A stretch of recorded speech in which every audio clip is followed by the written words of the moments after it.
새로운 연방 대법관 지명자에 대한 인준 투표가 실시가 되는데 에이미 코니 베럿 지명자가 새로운 대법관으로 인준될 것이 확실시 되고 있습니다. 영국의 일간지 더 가디언은 이번 11월 3일 선거가 미국에서 지난 100여 년 만에 가장 높은 투표율을 기록할 것으로 예측했습니다. 이번에 기록적인 우편 투표율은 우편 배달 지연 사태까지 예상한 유권자들이 서둘러 투표에 나선 것이 큰 원인이라는 분석이 나오고 있습니다. 오늘은 이러한 이야기들을 중심으로 전해드립니다. 주영석 국장 어서 오십시오. 안녕하십니까. 먼저 연방 대법관 인준 투표 소식인데 오늘 투표가 있게 되죠? 네, 그렇습니다. 돌발적인 상황이 일어나지 않는 한 오늘 투표가 이루어지고요. 통과될 것이 거의 확실시되고 있습니다. CNN은 오늘 동부 시간 낮 12시, 그러니까 LA 시간 오전 9시, 그러니까 지금 연방상원 본회의가 아마 시작이 이제 되는 것 같은데요. 우리는 지금 방송을 하고 있으니까 볼 수는 없지만 아마 지금쯤 연방상원 본회의 시작이 될 것 같습니다. 오늘 본회의가 시작되면 먼저 양당 지도자들, 미치 매코넬 공화당 연방상원 원내대표, 척 슈머 민주당 연방상원 원내대표, 이 두 지도자가 차례대로 오프닝 스테이트먼트를 하게 됩니다.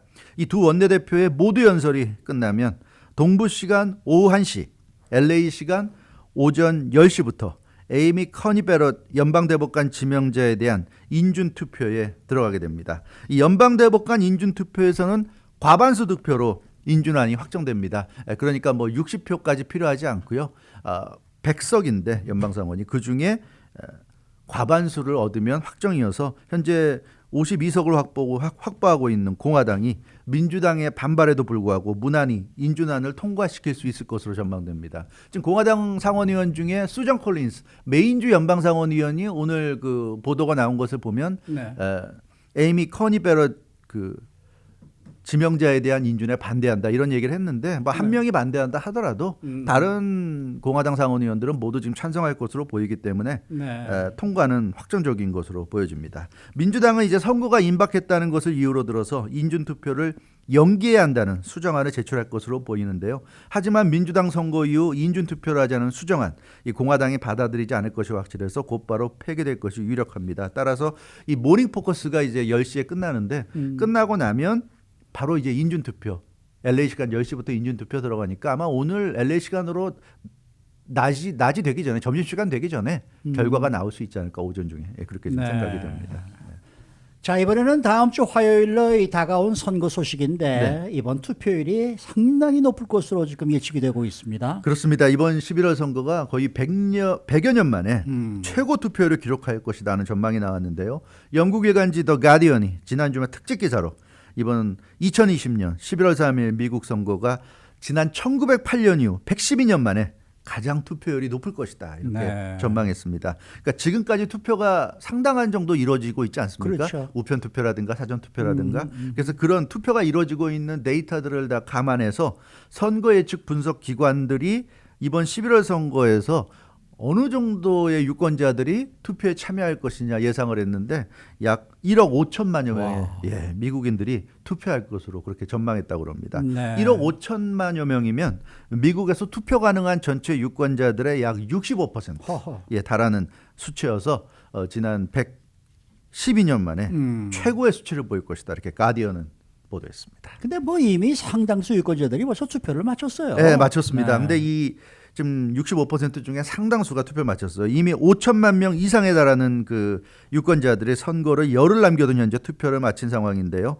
우편 투표라든가 사전 투표 등으로 해서 선거일인 11월 3일 훨씬 이전에 자신의 선택을 끝냈습니다. AP통신이 어제 일요일을 기점으로 해서 이번 11월 선거의 우편 투표, 사전 투표 등으로 참가한 그런 그 유권자들 숫자가 5,860만 명을 넘어섰다 이렇게 보도했죠. 그래서 4년 전 2016년 11월 선거의 총 우편 투표, 사전 투표 숫자 참가자 수가 5,800만여 명이었는데 이미 그 수치를 넘어섰다는 거죠. 근데 아직도 열흘이 남지 않았습니까? 그러니까 이미 5,860만여 명이어서 그 기록을 깼는데 남은 열흘 동안에 얼마나 많은 더 사전 투표자, 우편 투표자가 나올지 알 수 없어서 이런 식이라면 거의 1억 명 가까이 될 수도 있지 않을까 좀 그런 생각도 드는데요.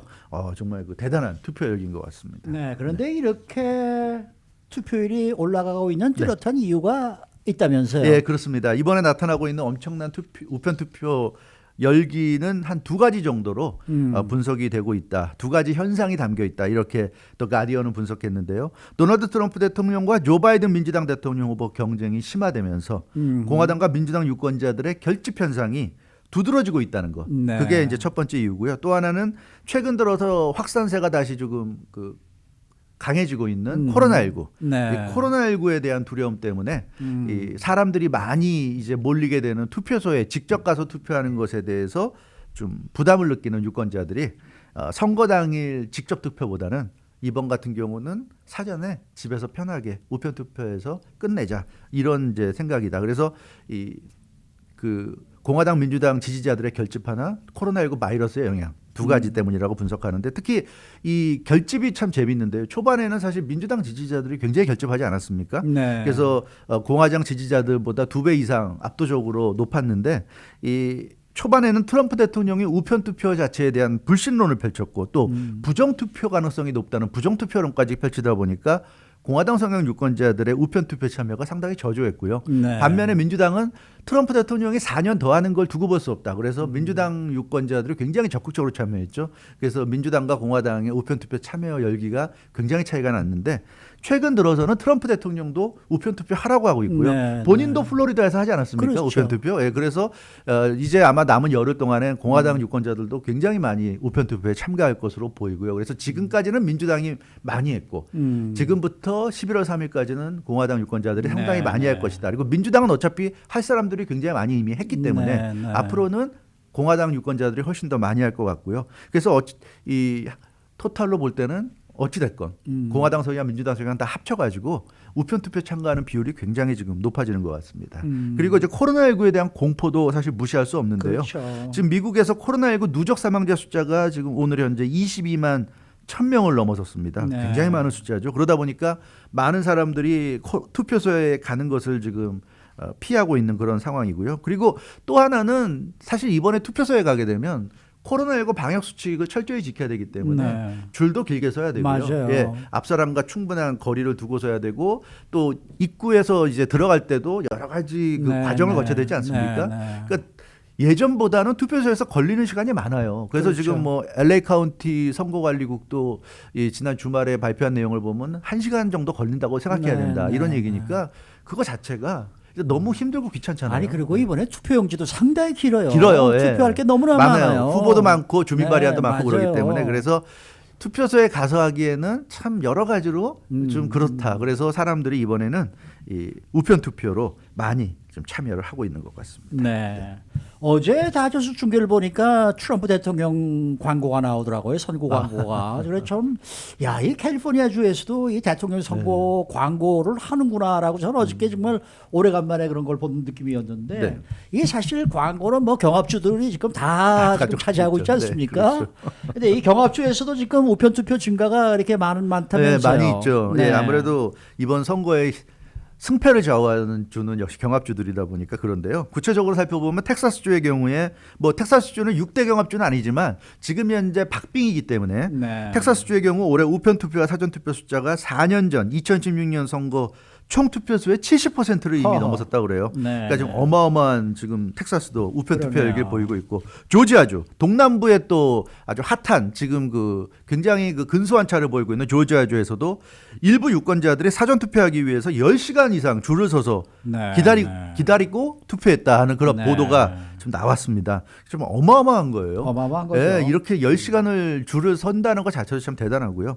그런가 하면 뭐 오하이오주, 버지니아주 역시 두 후보의 차이가 크지 않은 이런 주들도 사전투표 유권자들 줄이 길게 늘어선 그런 모습을 우리가 볼 수가 있었습니다. 그리고 핵심 경합주, 6대 경합주 가운데 한 것인 러스트벨트의 위스콘신주에서는 지난주 일주일 동안에 110만여 명 이상 유권자들의 우편 투표지가 위스콘신주 각 카운티 선거사무국에 도착한 것으로 확인돼서 역시 엄청난 열기를 보여주고 있습니다. 그래서 지금 갈수록 이 지지율 격차가 특히 이 경합주는 줄어들고 있기 때문에 네. 이 정말 누가 당선될지 모르는 혼미한 예, 그런 지금 판세를 보이고 있는 것 같습니다. 근데 이렇게 우편 투표가 늘어나게 되면은 당연히 네. 또 무효표가 나올 것이다라는 이제 우려감이 나오는데 네. 이것 때문에 지금 각 주별로 소송까지 벌어지고 있어요. 네, 그렇습니다. 그래서 더 가디언도 그 부분을 굉장히 좀 비중 있게 보도했는데요. 민주당이 우체국 업무 적체, 또 우체국의 인력 부족 등의 이유로 우편 배달을 할 경우에 생각보다 시간이 많이 걸릴 수 있다. 네. 그래서 늦게 도착하면 그러면 무효표가 될 수도 있다. 네. 근데 이런 얘기를 그 민주당 지지 성향 유권자들에게 강조하고 있습니다. 그래서 어차피 우편 투표 할 거면 조금 서둘러서 빨리 하면 하라. 예, 빨리 해라.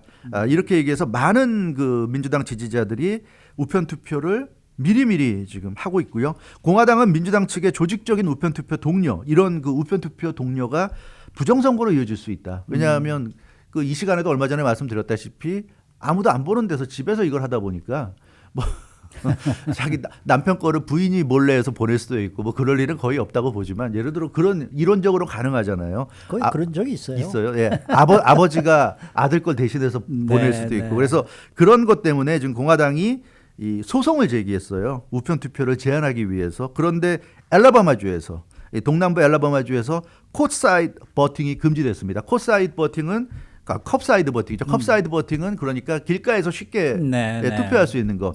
간이 투표소 같은 그런 네, 건데요. 이번 같은 경우는 워낙에 그 코로나19 때문에 좀 문제가 있다 보니까 야외에서 간이식으로 컵사이드 보팅까지 할 수 있게 엘라바마주에서 했는데, 이걸 공화당이 소송을 했고 결국 엘라바마주에서는 법원에서 컵사이드 보팅은 안 된다. 아하. 예, 금지 결정이 내려졌고요. 또 중부에 또 이 지지율 차이가 얼마 나지 않는 아이오와주, 선거 관련 기관들이 수만 장씩 대량으로 우편 투표를 발송할 수 없다는 또 그런 결정이 네, 내렸습니다. 네. 그러니까 뭐 민주당이나 공화당 쪽에서 투표 용지를 다 수거해 가지고 일괄적으로 막 대량으로 보내는 이런 것도 안 된다. 이제 이런 얘기고요. 또 핵심 경합주 선벨트의 플로리다, 노스캐롤라이나 주에서는 수만여 장 우편 투표들이 유권자 서명에 결합이 있는 것으로 지금 알려지고 있습니다. 네. 이거는 아직 오피셜한 건 아니지만 지금 보도들 나오는 걸 보면 수만여 장이 뭔가 그 서명에 사인에 문제가 있다. 그래서 개표 과정에서 모두 무효표로 처리될 가능성이 매우 높다는 예측도 나오고 있어요. 그래서 이렇게 되면 노스캐롤라이나, 플로리다 지금 여론조사와는 다른 결과가 나올 수도 있다는 예상도 있는데, 이런 예상들은 마이클 애런 다트머스 대학 행정학과 교수, 데니얼 A. 스미스 플로리다 대학 정치학 교수 등 전문가들이 이 최근에 그 경합주에서 일어나는 그런 투표, 이런 데이터를 가지고 분석한 결과를 내놓은 건데요. 이런 걸 보면 참 예측불허다. 정말 이번 그 다음 주 화요일 선거는 정말 뚜껑을 열어봐야 알지 않겠는가, 그런 생각이 좀 듭니다. 네. 이제 선거가 뭐 다음 주 화요일이니까 네. 이제 8일 앞으로 다가왔습니다. 네, 맞습니다. 그러다가 보니까 이제 마지막 선거 유세는 이번 주가 끝이 될 것 끝이죠. 같은데 네. 이 두 후보 좀 바쁠 거예요. 바빠요. 그래서 네. 트럼프 대통령은 이번 주에 펜실베니아, 미시간, 위스콘신, 이 지난 2016년 자신을 대통령으로 만들어준 러스트벨트 지역을 집중 방문하는 것으로 지금 나타났고요. 네. 조 바이든 민주당 후보로 기울어진 것으로 알려진 중부의 네브라스카주도 찾을 계획이어서 관심이 모아집니다. 그러니까 당장 다음 주가 선거기 때문에 이제는 이길 수 있는 곳, 또 반드시 이겨야 하는 곳에 집중해야 되는데, 경합주도 아닌 민주당 우세 지역으로 꼽히는 네브라스카를 찾는다는 것은 뭔가 트럼프 대통령 캠프 쪽에서는 네브라스카도 노려볼 만하다, 지금 그런 예상을 하고 있지 않은가 싶어서 관심이 모아지고요. 또 메인주도 트럼프 대통령이 지금 방문한다고 합니다. 이 네. 메인주도 조 바이든 후보가 앞서가는 주인데, 아마 트럼프 대통령 쪽에서는 메인주도 해볼 만하다고 생각하는 것 같아요. 그래서 이렇게 이번 주에 방문하는 지역은 우리가 좀 더 의미 깊게 생각해 봐야 될 것 같고요. 조 바이든 후보도 지금 코로나19와 관련해서 다시 지금 확산되고 있지 않습니까? 네. 코로나19 대응과 관련해서 집중적으로 트럼프 대통령을 공격하고 있는데, 그런 와중에도 역시 이번 주에 6개 키 배틀 그라운드를 방문해서 유권자 공략에 나선다고 합니다. 그러니까 핵심인 6대 경합주는 빠짐없이 돌고요. 미시간, 위스콘신, 펜실베니아, 플로리다, 노스캐롤라이나, 애리조나, 이곳은 뭐 빠짐없이 돌 계획이고요. 여기에 조 바이든 후보가 가는 곳이 조지아와 텍사스입니다. 조지아와 네. 텍사스는 다 공화당 텃밭인데, 이번 2020 11월 선거전에서는 굉장히 박빙이잖아요, 지금. 네, 네. 그래서 조 바이든 후보가 이번 주에 특별히 조지아와 텍사스도 찾는데, 만약에 조지아나 텍사스 중에 한 곳이라도 이기면 굉장히 유리해지죠. 거의 그렇죠.